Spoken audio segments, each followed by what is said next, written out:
Hello and welcome to the Social Recruiting Show. I'm Katrina Collier. I speak, train and write about the use of social media for recruitment. Of course, I'm joined by my gorgeous recruitment marketing specialist co-host, did I get that right this week, Audra Knight, who you'll have to thank profusely for making my birthday last week at Recruit DC. Absolutely fabulous. Today, you're welcome. Oh, and I've got the trainers as well. Today, we are joined by John Rose, who's, I had to write it down, recruiting protagonist, because I cannot say that otherwise. And we're going to chat about PSLs. Welcome. Thank you very much, Katrina Audra. Great to be here. Awesome. John, can you tell us a little bit about your background to start and what you're doing now at Resourceful UK? Yeah, I started my working life delivering newspapers to houses, so ruining people's gardens. Don't go back to when he was a kid. Yeah. but it actually naturally leads to what I do now, which is I disrupt people. I'm a protagonist. I go in and do things differently and look at things from an outside perspective. Maybe that's my engineering background as well, where I work with designers who came up with wonderful ideas. Then I tried it and said, that sucks. That doesn't work. Now let's find out and get it to work really in the real world, not in the imaginative book presented world. So how does that relate to delivering newspapers? I suppose it's when you think about it, have you ever tried to get something like, say, the New York Times or the Sunday Times, and you fit it into a little 1-inch by 6-inch slot? Do you know how many ways you can destroy a newspaper or magazine through one of those slots? I perfected the art of that in many ways, and got complaints as well, but smiled for it as well. So I feel so sorry for my postman, because our door, it doesn't actually have a mailbox, so they have to realize that they can put it in 98A's door, and then it is about this big, so I don't know how they get the mail through. So much because I could not do that. Yeah, but that's why you just have big boots, so you can jump and stand on it and squash it down and hope it says fragile, please handle with care, because they do extreme care. So I got into recruiting after engineering, and I found I enjoyed building teams and taking teams apart and organising them and planning the resource side rather than getting my hands dirty doing the engineering. So I did that and just went and flourished from there. I've worked in-house, I've worked corporate, I've worked third party, I've worked managed service. And I've got my own, 2003, I set my own consulting company up, helping out agencies, small businesses, some startups on how to recruit smart and how to recruit better, and not to use the traditional agencies that go out there and say, we can do it for you, when in fact, you know, they can't, and they're talking bullshit. So, of course, when we decided to do this on, so we call it PSLs here, so we need to work out what it's called in the US, but preferred supplier list. So in other words, a company decides they're only using these 3 agencies at X amount of pounds or whatever percentage fee.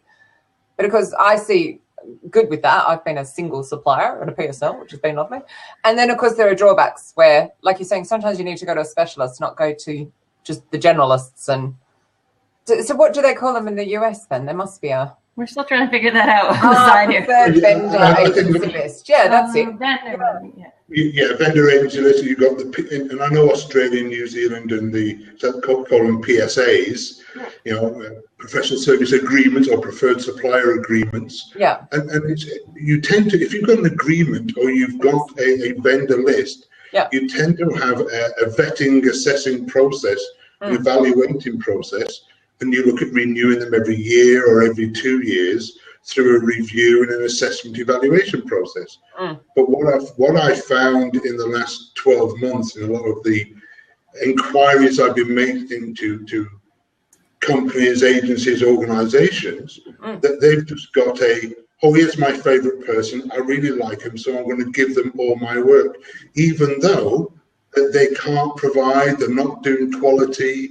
They're looking at, you know, first through the door, low-hanging fruit, whatever you want to call it, through there. And that's one of the issues with the PSL, PSA, vendor-managed service, whatever we want to call it. The other thing that's quite interesting is that I think for the temp service... Did he unplug himself? That was out of nowhere. I know. I'm going to kick him and let him come back maybe in. his battery, maybe the battery died on his laptop. Yeah, I don't think you and I can talk for the rest of the hour on preferred supplier list. Mm-mm. Oh, look, it looks really bad. Katrina Collier bumped. Pause the recording. You want to pause the recording? Oh, yeah, good idea. You were just saying about preferred supplier agreements before you disappeared. Yeah, I think for the temp side, for the industrial, for admin, the high volume, low quality, and it's not debunking the individuals. Yeah, I think PSLs have got a great role to play in that. You know, I was actually talking with an organisation that worked with Coca-Cola. Yeah. When they went away from the localized PSL to a centralized service provider, yeah, what they found was that the centralized service provider couldn't provide the volume, the responsiveness and the reactiveness that the local suppliers could do. Yeah. But what the problem a lot of organizations are doing is a lot of companies, small and medium, large companies, are allowing HR to control and manage the PSLs, but they're using the same people for everything.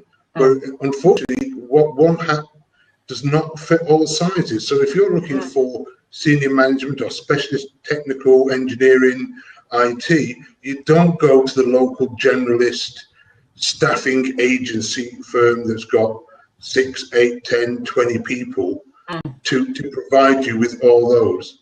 Yeah. Because they're good for localized, but they're not good for the bigger picture, for the wider audience and wider market penetration. Where I've had that happen was I was sole supplier to the IT department at Colt Telecom. Okay. So they let me in, they let me walk the floors, I knew the teams, I knew them. So I didn't even, and I was only doing contract, which helped, but I didn't even need to send guys for interviews because we spent so much time working together that I could do a fantastic job. And then they brought in RPO and exactly what you're talking about. Suddenly I was one of 3 and then it would go out to 6 and it would go out to 12 and they would just spray and pray out into the industry. And because it was impossible to fill a role, but also because they weren't taking the time to actually find out what the hiring managers wanted. And they were that just was printing out generic job specs. I used to go and sit with them and say, what do you want? And they go, I want one of these. And I go, here they are. And that's frustrating when that happens. My last 12 months in Canada, I did exactly that. I was the on-site resourcing manager for them, contract. So I wasn't employed by them. So I didn't have any politics to play with. I went and knocked on the CEO's door and said, "You've sent this missive, this directive down. Yeah. Well, you do know this is going to cause you problems here, here, and here." And he went, "Well, why hasn't anyone told me?" Because they're employed by you, and they don't want to be fired. I'm a contractor, so you can get rid of me. And in my company, he went, "Oh, I never thought of that. Well, what should we do?" You become that true consultant, a true advisor, and that's what the people on the PSLs should be doing. They should be feeding back into the companies instead of being dictated to. Yeah, and we know the whole point of the PSL is to put the agencies at arm's length. Yes. And not let them come and walk the floors. But I think the problem is what they've done is they've made the agencies the arm's length. Yeah. But what they've done is because they don't want the people, the temps, the contractors coming in to have an employee-employer relationship, which is fine. So that's why you use a third-party source for delivering and giving to these people, but you don't treat the agencies and their representatives and their on-site people as pariahs, as aliens, as those that should not be touched, talked to, or communicated, except by one individual who doesn't have a clue what they're doing half the time anyway. Well, I mean, I would hope now that they would have obviously a lot of direct sourcing, seeing that's what I teach, and obviously you'd be advising as well. Yeah. And Audra would be teaching as well on the marketing side. But you would then have this small list, and you want them to work for their money, surely. But you want them to be coming up with the people you can't find. I mean, that would be what I'd be wanting. But that's Make them work for it. That's what the PSL needs to change now to a more modern vision and a more modern methodology. So you only go outside. Yes, you have vetted and approved suppliers, vendors that you want, but who specialize. So if you've got an accounting person, they're only going to get accounting jobs, and they know that the person that normally deals in temp staff or in the industrial or in IT are going to also be getting it, so they're not in the first past the door, first through the window, through the letterbox, first name they push in there or whatever to claim the rights of that individual. The best example of how to have a failure is one major technology leading company that's now diminishing in influence greatly, and that had 126 suppliers on the PSL for a permanent recruitment. Wow.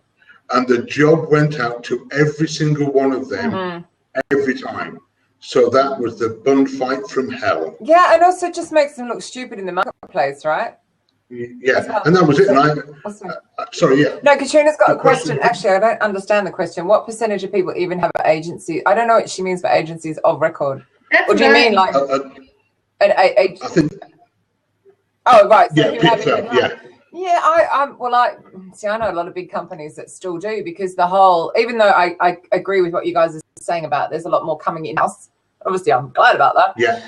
But I do see that there's still companies where even though they're trying to set up in-house, there's resistance from the hiring managers themselves who won't give them the time to source. So I see that quite often as well. Hi, Mike. Yeah, but I think for Katrina's point of view about the companies, in the last 2 weeks, I've rang around and spoke to about 120 companies in the north of England, not to get business, but simply to ask the question on this PSL, saying, do you operate a supplier list, a preferred supplier, officially or unofficially? And these are all companies that are medium to large, so they're 120, 150 people plus. They've got an in-house HR sourcing recruiting team. I have no idea what you just said. And they also... Is he bouncing on you? It just got a bit fuzzy. Let me try it. Yeah. Yeah. Okay, so is it better now? Yeah, so I rang round and spoke to 100... No, it's good. Yeah. Is it still bouncy, is it? Okay. So I spoke to the companies and just asked them, do they have an official or unofficial PSL list for recruiters, sources, even though they've got an in-house solution, in-house teams? And 78% said yes. Because they know there's going to be unique times, unique opportunities that have needs that they can't do and can't handle within the business requirements. And those that said that they were cognizant and aware of the needs and demands of a hiring manager who said, so-and-so just give his notice and I need a replacement and I've got to get someone in 3 weeks or 4 weeks. A lot of the company, a lot of the people I've been speaking to said, we realize we can't react in that time because we don't have the process, the infrastructure, the way with it. The know-how, so we just go straight outside, but only to 1 or 2, specialist people who's that's their focus. But we've known them, we've vetted them, others have been recommended. They're always interviewing and always reviewing. And then it's fine. People. And companies of that size, you can understand that they don't necessarily have somebody dedicated full-time recruiting, and therefore it's a problem for them. No. So therefore, it makes sense.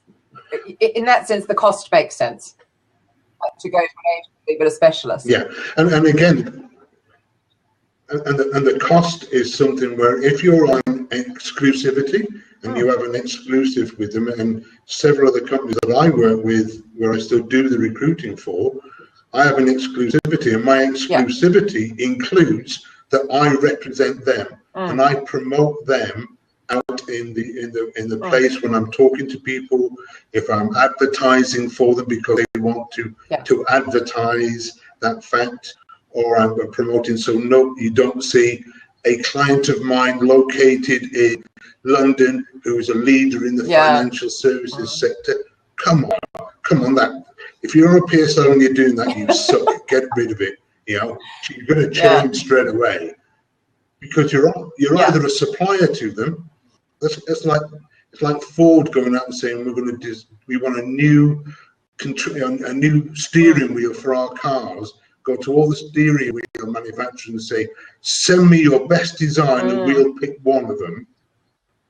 you know, and the supplier's going, oh yes, we'll invest thousands of hours, millions of dollars, just to try and maybe win your business. I think there's a case of no. They have 1, 2, 3 people and say, this is what we want. Now let's come up with some I mean, solutions. I think you're also getting around the fear. So the fear of, I understand why agencies advertise that way, because they think that all of these companies are going to all these other agencies are all going to jump in. And I guess as their market is getting smaller, that is probably the case. But then I've been in the situation you're talking about way back in my agency days, where I was one of 2 suppliers, and I called a woman, had an interview with her for an hour, did all the shebang I was meant to do, went to send the CV, and they went, oh, we've already had it in from the other agency, because they just took a CV and sent it, didn't say it's for Honda, didn't explain the role, didn't anything, they just it over. So I understand where they're coming from by not doing it, but at the same time I hear what you're saying, that it needs to be done, but I guess you've got to have that company relationship, right? Yes. You've got to have that relationship. You've also got to have the agreements in place and the documentation in place. So if you're doing that as a company, and if I was back with this company back in Canada where I was there on board, I had 4 people, 4 companies on the PSL. Each one had a non-specialized niche, and they had contracted agreements, and each one was exclusive. And it goes back to Cameron's question about watertighting. If you contract it, and if other agency specs in or MPCs an individual in, that's fine. They can do it all they want, but guess what? It's going to go to that agency, it's going to go through there, and they're going to have to, if they want to place their person, they're going to have an agreed percentage in which they either take it. I know, but you say that in reality, I don't think it happens, and I think that might be. Seriously, I lost that deal. It didn't matter how long I'd worked with Honda. The other agency was on the PSL. They didn't interview. They didn't nothing. They got in first because they just sent them over. So thankfully, it was an exception, but it was still irritating. Of course it is, and that was it. But if you set it up right and do it from the very beginning and organise your structure, it does work, and it works efficiently. And the hiring managers, if you have that relationship with the hiring managers as well, like you said, you walk around, all of them knew me, all of them talked to me, from the GMs, the project managers, the whole lot. They would ring me first before they talk to anyone else and say, we've had a brain fart, we think we should do this. What's the chance of doing it? And you turn around to them and say, hang on, if that's what you're looking at, quick bit of research, this is what it's going to take. Okay, maybe we'll do something different. So you became that consultant, and you then had, I had Michael Page with pitching resumes to the hiring manager directly, and he was saying, oh, that's brilliant. What's the guy's name? He'd get the name off the recruiter because he wasn't necessarily very bright, and he'd then send me the name. Oh, Michael Page has sent this guy over, and here's his name. So I'd go on, find him, then I'd ring him, and then send Michael Page a message saying, thank you very much for giving me a freebie. I don't normally like to name names, but I was doing some headhunting for Tate & Lyle the year before last, and they were shocking. They were just specking in people's CVs weren't available, and you go, oh yeah, well, okay, sure, let's interview them. Not available.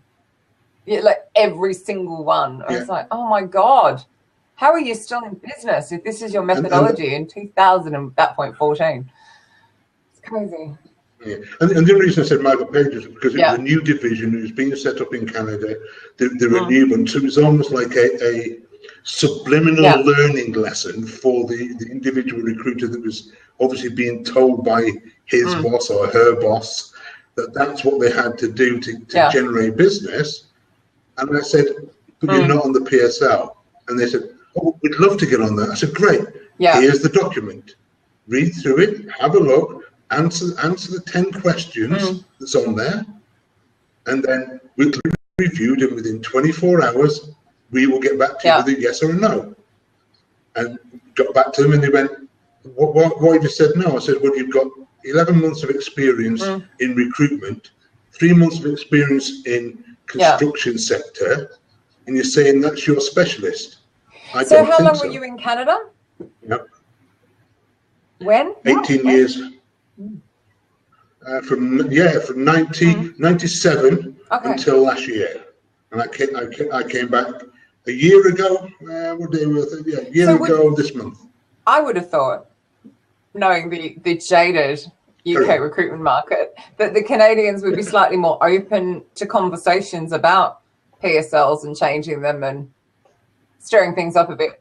Sorry if I've offended anyone on the call. They are. Oh, no. You can never offend a Canadian. No, they're too polite. I meant like Denmark. They're too nice. They just come away. I meant the side channel. I don't think I have. I think, oh no. It's Michael's not here, is he? Animal. No. No, he's not. Yeah, he just gives us hard times anyway. Because I'm not screaming. No, because he only likes people that scream. Yeah. True. But what I found though is with the Canadians, they are more reserved, so it takes a lot more to get into and get in there and to gain their confidence. So they do spend time reviewing and understanding, and they'll reference check you. They'll speak to their friends and their connections and say, what do you know of this person, this organisation, this business? What's your exposure to them? How did they feel that they went on? I think that's what they do. I like that. Yeah, it is far better. Yeah, come over here, and it's no, unless you're married to a member of my family or 3 generations this lot, then you can forget it. And what do you mean you've been in the industry 23 years, but we don't know you? We've never met you at a party. Yet no. So even if you have the social side, you've got LinkedIn recommendations, reviews on Facebook pages, whatever, it doesn't matter? No, it doesn't seem to, and I think that's geography based. It's a bit like yourself, or it's like in the US. You've got the different areas in the US where sometimes they will welcome you with open arms and more than happy to have a discussion. Other parts of the US, it's like, no, you speak funny, not a chance. Or but they have a point. You make a mistake. But I never had problems with gatekeepers. Gatekeepers always love me for my accent, and I can never think why. And it came very, very helpful, perhaps because it honestly said, I'm after a favour. I want to pick so and so's brain. Can you put me through? Oh, he's not in, but you don't want to talk to him. He's not very nice. This is who you want to talk to. Oh, wow. Thank you very much. So Maureen Sheriff would love you. You just call direct. You just happily, and you're still doing that here in the UK and getting gatekeepers to talk to you. Yes. Yeah, totally. And in fact, I probably get more response and more information from the gatekeepers than what you do from the actual people who are what I call influencers, not decision makers. But the influencers seem to have the opinion that because they're running the PSL or they're running that little area, they're the decision makers. And I said, no, if I wanted to talk to the monkey, I would have talked to the organ grinder first. And sometimes that offends them and upsets them. And look at that and say, if I propose something, can you make a decision that's going to be supportive of the bigger business? And they go, well, no, I need to get permission. Who from? Right. Can I go and talk to them, please? Because that's where we tend not to do nowadays. It's almost like we accept no as the norm and then move on to the next one. Where I go in and say, and I noticed Glenn Cathy, and I'm sure he stole it from me, but I'm not going to shout that credit. But he was talking about why and using the why all the time and using lean. And I sent him a quick note to mention the fact of my blog post about 5 whys and lean that I did to one of the universities in women in engineering about what they need to do to start challenging the traditional. The answer is no. I say if someone says no, just ask them, what was the question? And they'll stop. They'll go, and move it forward. That's what you do with graduates. So when someone says no to you, you say, what was the question? Yeah, what was the question? And why no? And they go, because you've got to come up with a rationale. I'm going to write that down. That has to be written down. But I think why questions are quite harsh, though. So at least you're starting with a what question. Because we know, Simon Simmons, the what, You know, they start with the why and go through and do. Like, why can't I do that? Whereas, what is it about that you're uncomfortable with? It's such a lovely, soft question, isn't it? Yeah, but then sometimes they'll have an excuse or a reason, and they'll try and fluff it. You hit them with a hard question of, well, why? They'll say, well, that's a company policy. Wonderful. Who made the policy? Who's got the power to change that I've policy? just heard my mother go, just cause. Just cause. I'm sure all of us just got that, didn't we? Why? Just cause. That's the worst. Because I said. Yeah. But we did that. Yeah, but don't. I mean, surely adults still do that. Surely people, if you're calling into a company trying to talk about preferred supply list, they're just going to go, because that's what's in place. Yeah, that's what's in place. And I say, do you have a continuous improvement plan? Oh, wow. And they go, oh, but well, yeah. Well, is it possible to look at your PSL in line with your continuous improvement initiatives? Wow. Continuous improvement plan. They go, whoa. You know, maybe it's worth having a discussion on a subject at another time on that area. You've started to question them. You started them to start thinking about, is there alternatives? Is there different options? Has Cameron got a question there, Audra? No, I have a statement. If you ask for permission before you ask someone a difficult question and they say yes, then you can ask them what you want because they have given you permission. Bloody hell, Cameron, come on. We love you, Cameron. I know I spent 1.5 ask them permission before you ask someone a difficult question and they say yes, then you can ask them what you want because they have given you permission. Yeah, that makes sense. There's a few commas missing there. There was no breath time. Yeah, but I agree with you. Yeah, if you ask permission, but my mind, if you've asked permission by them talking with you and starting the conversation of, you know, simply having when I did this survey in the companies, you know, I said, I'm not selling to you. I'd like to get some information on PSLs. Have you got a couple of minutes? The answer is either yes or no. Majority said yes. Well, to be honest, how often do their phones ring these days? Everyone's just sending bloody cold hey emails. That's HEY, by the way, not hey. Yeah. But that's why I love just ringing into the companies and talking to the gatekeepers. Yeah, I love the automated systems. Yeah, what I call the Dorises, as I call them.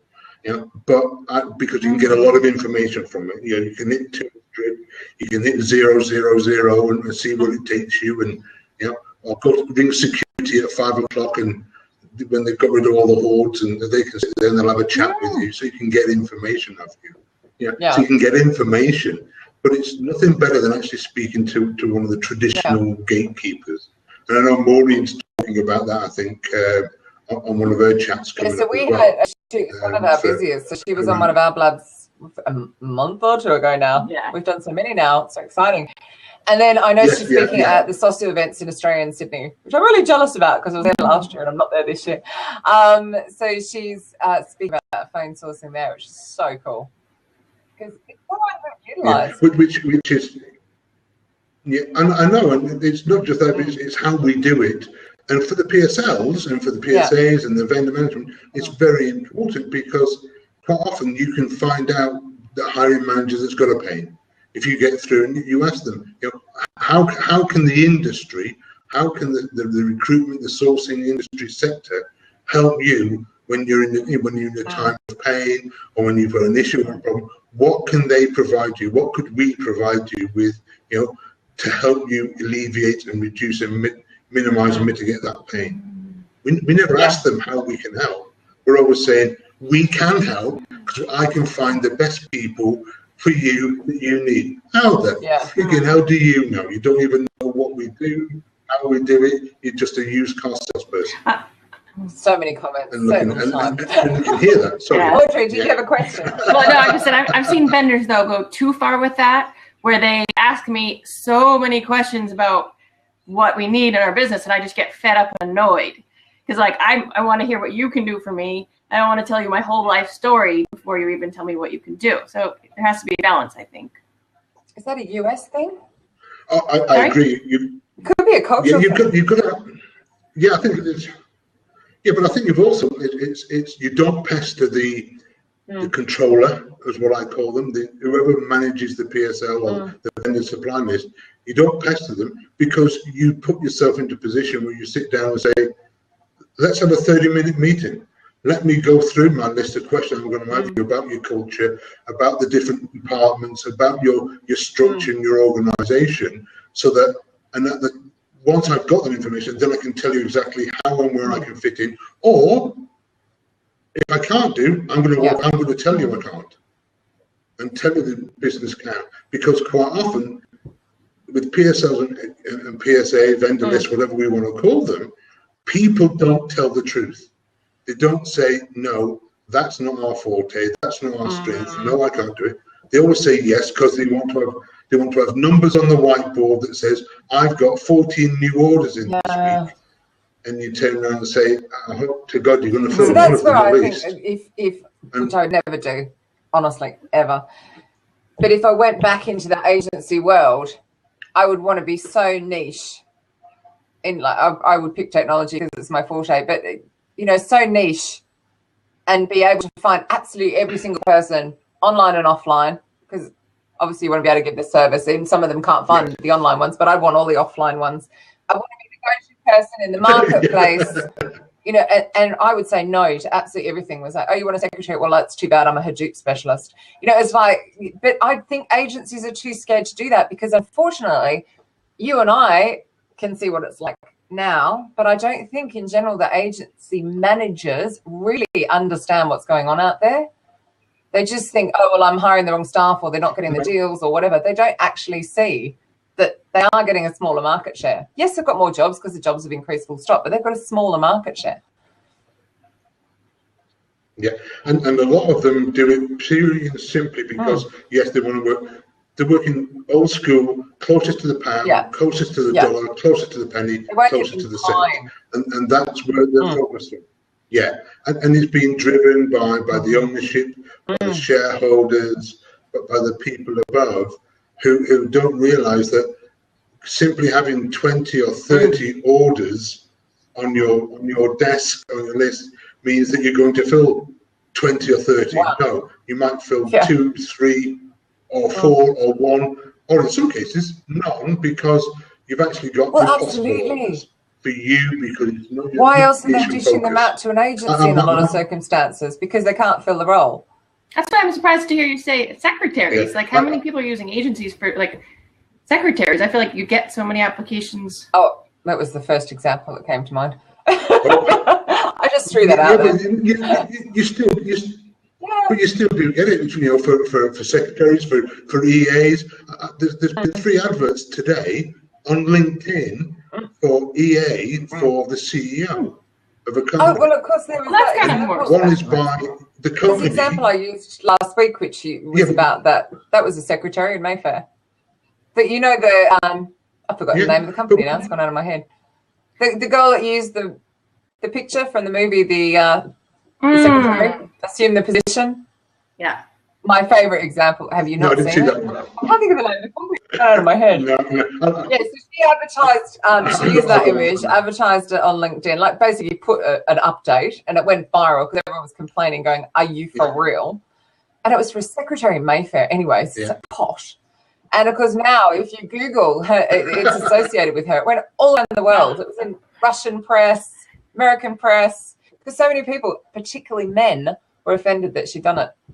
And she just didn't delete it. She should have just deleted it at the first comment.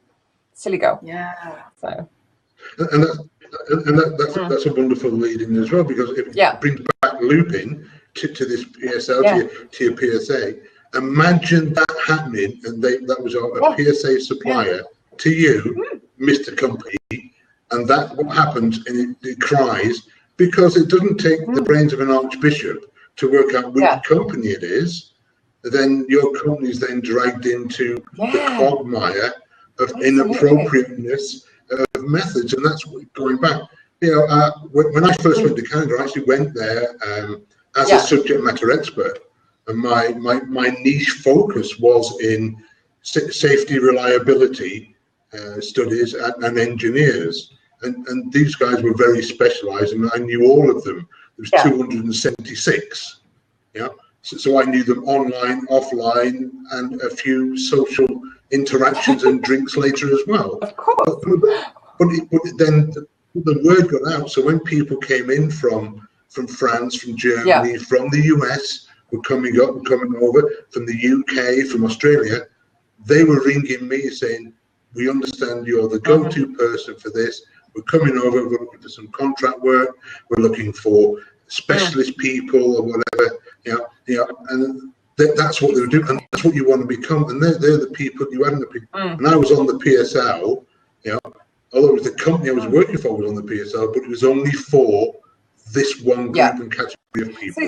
So on the flip side of that, so thinking if you do go that route and you become the go-to person, so I've seen it where you've then got this ridiculous situation, which is sort of kind of dumb, because I think it is important to have the right PSL, but have that flexibility, where you're then going, well, hey, I'm just supplying this one person because this is my specialty, so I don't need to be on your PSL.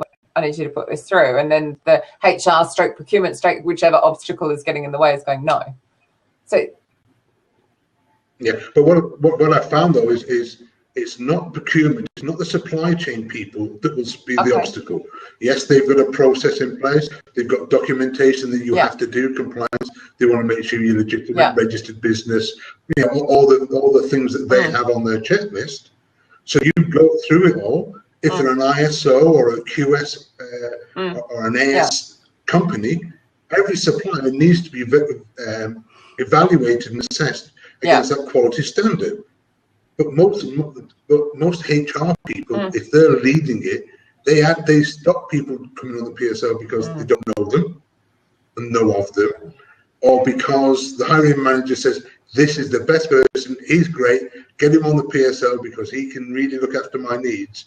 Oh, no, because you're telling me to do it, so I'm not going to do it. It does. It really does. Supply chain, and they say, here's my process. Here's our documentation. As long as you're compliant, you can get on our approved vendor list, our PSL, our PSA, because you've met the criteria and you satisfied it. And everyone should be prepared for that. I've got my all my documents set up, my health and safety policy, my environmental, because some companies are environmental, need that to have that, your diversity policy. I've got all that for the business. So I send that send that automatically to all the companies. Mr. McDonald's arrived. Derek, ask Audra what I did while in the middle of speaking last week, didn't I? I just went, "Oh, hey, Derek," when I suddenly saw him. Funny. The entire room's looking at me going, "Oh, weird." No, that's why it was good, because it was casual and fun. Yeah, I did have fun. But I have a question. But that's what it should be. I have a question that's slightly off topic, but I'm curious, when you get requisitions that you need to fill up, like personally, obviously you do sourcing and networking. Do you ever advertise them online and the different big sites? I've done it once in the last 6 months. And that was one particular position, and I knew that I needed to attract certain people, but I only advertised where I knew they would be. So how did you work out where you do it on you knew they would be? Because I knew the niche that they were operating in, so I knew the biopharma route. So there's only certain places and certain areas that they would occasion, and sometimes it wasn't the people that was going to be applying that I wanted, it was their bosses that I wanted.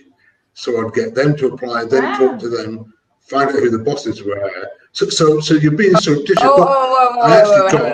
Is this like a fake job advert? It is one of the better things. Is this?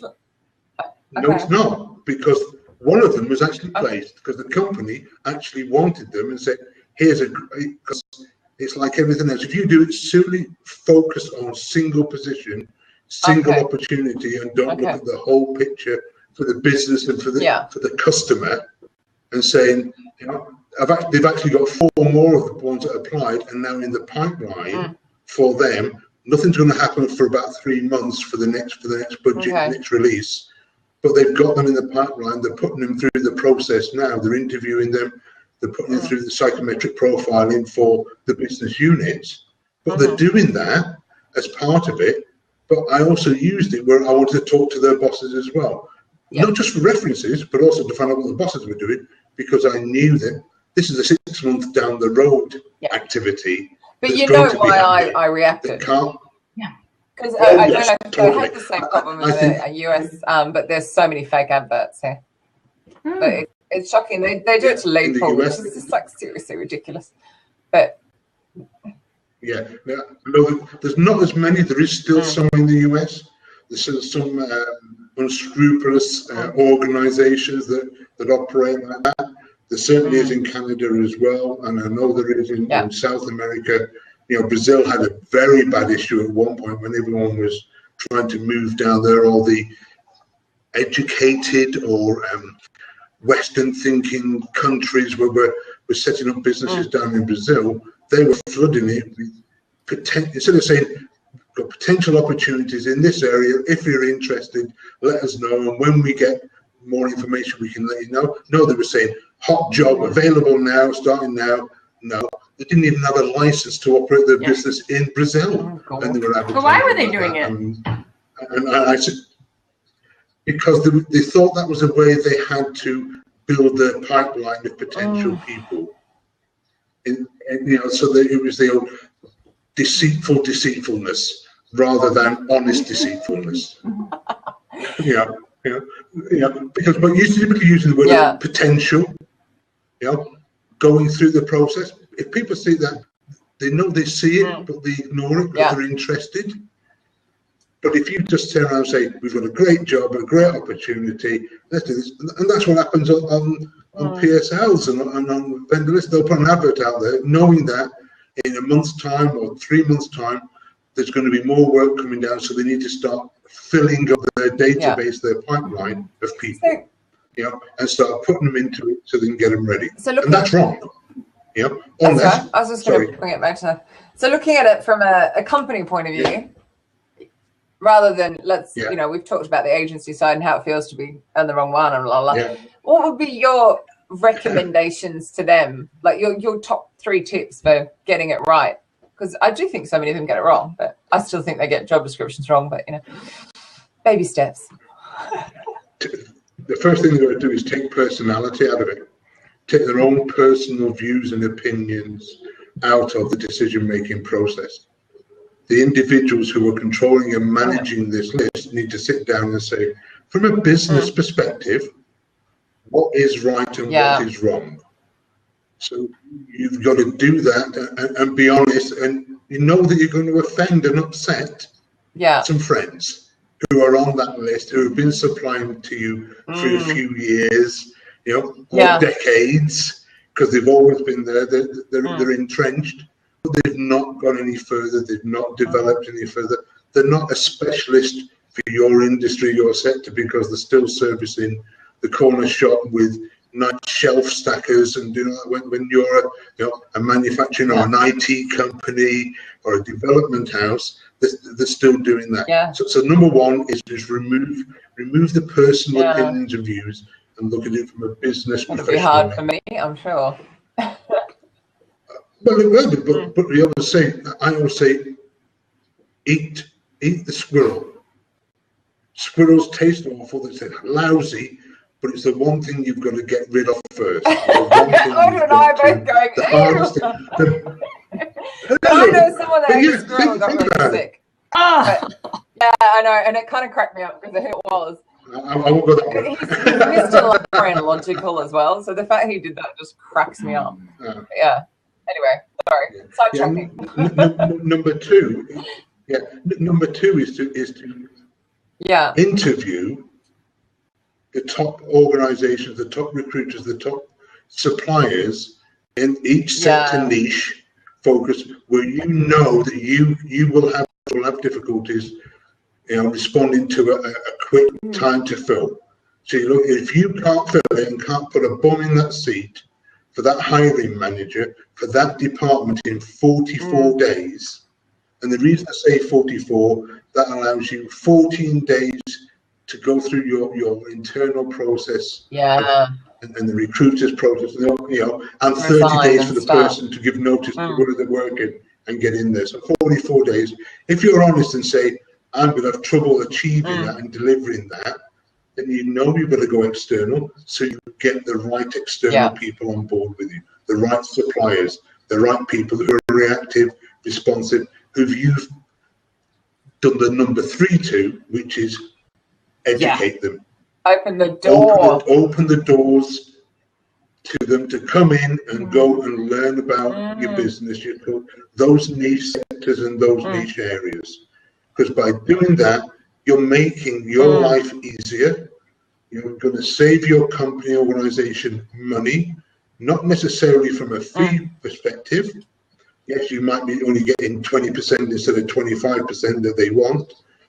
And some I know go down to ridiculous. Some PSLs are on ridiculous money that I wouldn't even get. I've been offered 7.5 before. I did, and I told him that I knew the perfect place. There's a little pond at the end of my street, and at the bottom of the pond there's amoebas, and below the amoebas there's life below that. That's where 7.5% belongs. You're just going to throw mud and hope it sticks on that, are you? You're not going to do any effort. You're not going to work for that. Exactly, that's what we're saying. Yeah. So they're the 3 things. Just take your personal opinions and views and history out of it. The number 2 is really identify and admit to where you're going to have issues and challenges, and can give that valued response back to the hiring manager, to the business. And the 3rd time, open your door and get the ones selected in and get them working together. It's earning their fee, right? And they're making your life easier. That's what they're going to do. It's a no-brainer, isn't it? Yeah, totally. So with all of the research that you're doing with all of these companies, what's your plan? You're going to publish it so we can all gain benefit from it, or is it your secret squirrel? Or well, I've got. Oh God, no. I'm afraid I'm a bit like you and older, and I want to share it with everyone, because the more people that have it, the more people have information, the more they can do something about it. It's like Karen and I know Stephen is very strong in the candidate experience, and that's what we've got to do. I think if a company, if an agency, if a hiring manager, is giving terrible candidate experience, we've got to do something about it, and we've got to let people know and do it. And you do it privately, you do it internally. But if someone from the external happens to be shouting about it, you've got to react, and you've got to do something about it and say, hey, this is not right. Because in this day and age, you won't survive. You will die a very slow, painful death. Absolutely. And it goes back to the old saying, do something right, and 2 or 3 or 4 people will help you respond and react to be positive. Do something wrong, and 20 or 30 will be on the back, stabbing you, kicking you, slapping you, and screaming about your wrongness from all hundreds of directions. thousands on social media. And that's exactly. But that's what it was like. That's exactly what goes on in the said.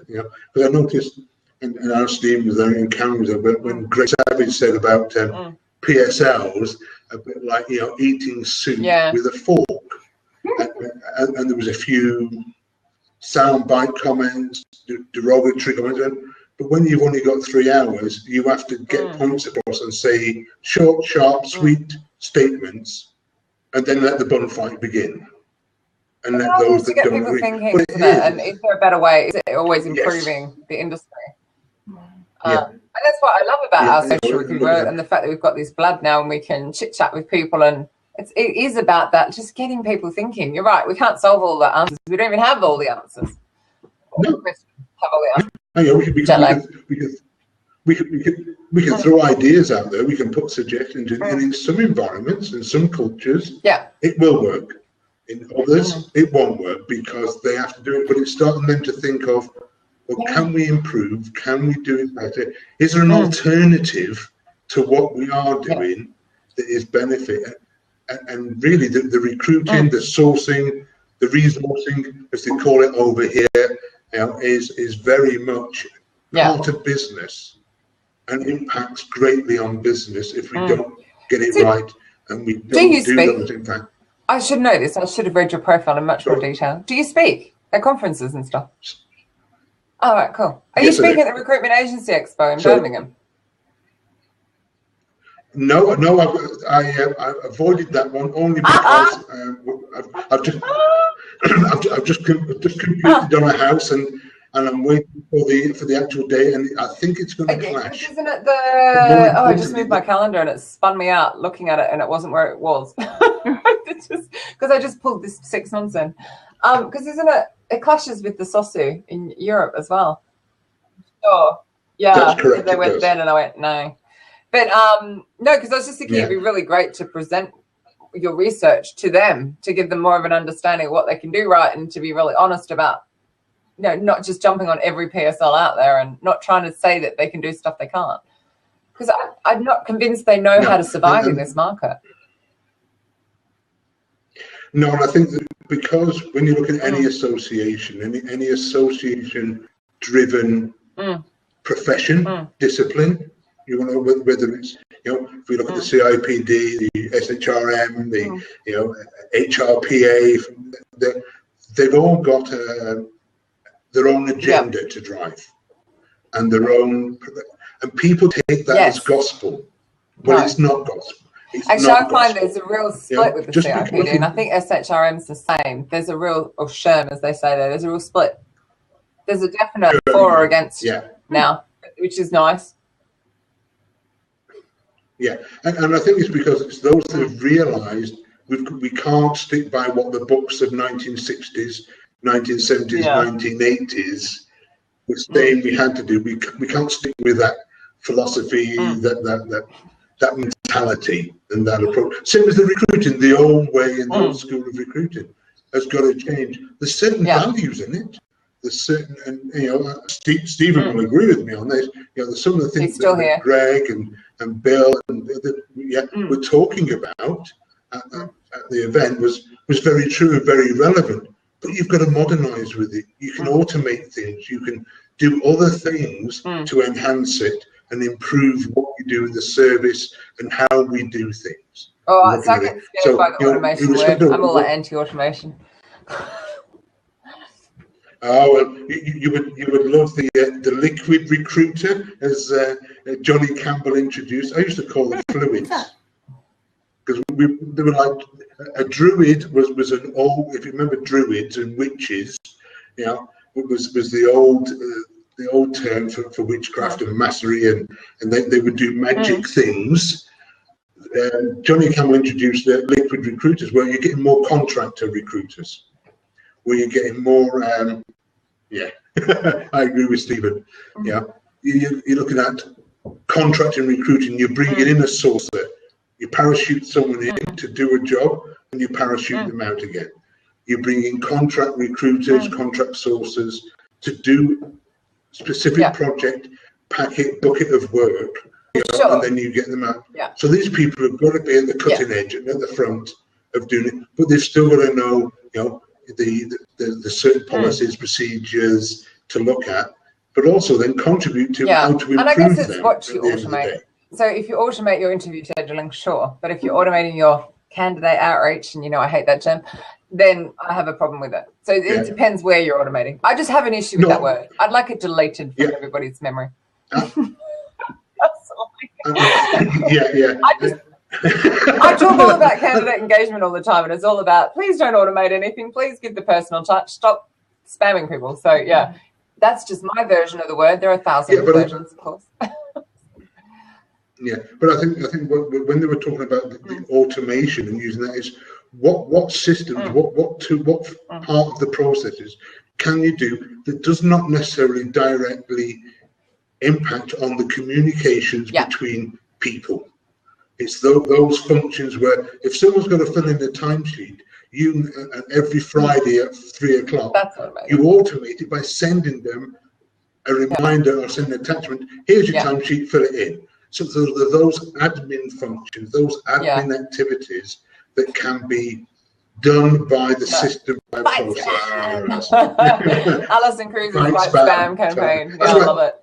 Actually, I sent a really jet lag riddled, snotty reply to somebody yesterday, and I actually got a really nice reply back. So it was like, yay, score one to me. But I was like really in a bad mood, and I had to censor it so many times before I actually hit enter, because it was like, send.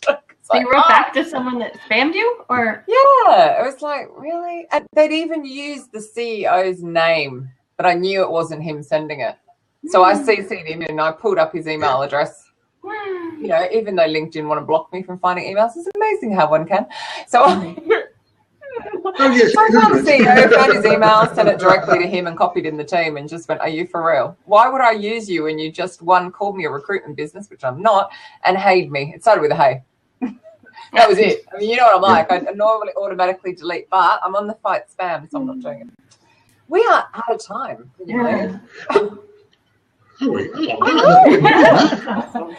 But I would love to, I hope that you will put your research into something that we can share with people, and I'd love to see it. Because I just think that, you know, there are still agencies out there and they've got to understand how to get on a PSL, but I think companies have got to understand how to make a good one. So I think it's quite important. Yeah, do you have a blog, John? Yeah. Yeah, I've got it. If you just put the... Can you type it in the Doobie? Resourcefulin.uk. Yeah, I'll you do it now before I shut it, it'll stay there. There we go. Next week, we're talking Facebook recruiting, but we're talking from an advertising point of view, right? And we have... I'm on Price, yeah. Yeah, which is super exciting. Co-worker of mine, it's going to be great. Yeah, so to me, it's still recruiting, but we're just going to come at it from... Yeah. Well, I'll probably talk sourcing and he'll talk advertising. Yeah, well, I'm sure we'll discuss both. We'll argue, is Facebook creepy or not? No, I love Facebook. Groups are awesome. There's more interaction on Facebook than anywhere. Well, I'm becoming a Snapchat fan, which is sad. You are? Oh. Yeah, that is. But don't wrong with that. I've just done my first pure placement from Facebook, which is where I sourced them on Facebook, and they weren't anywhere else. They weren't on LinkedIn. They weren't on Twitter.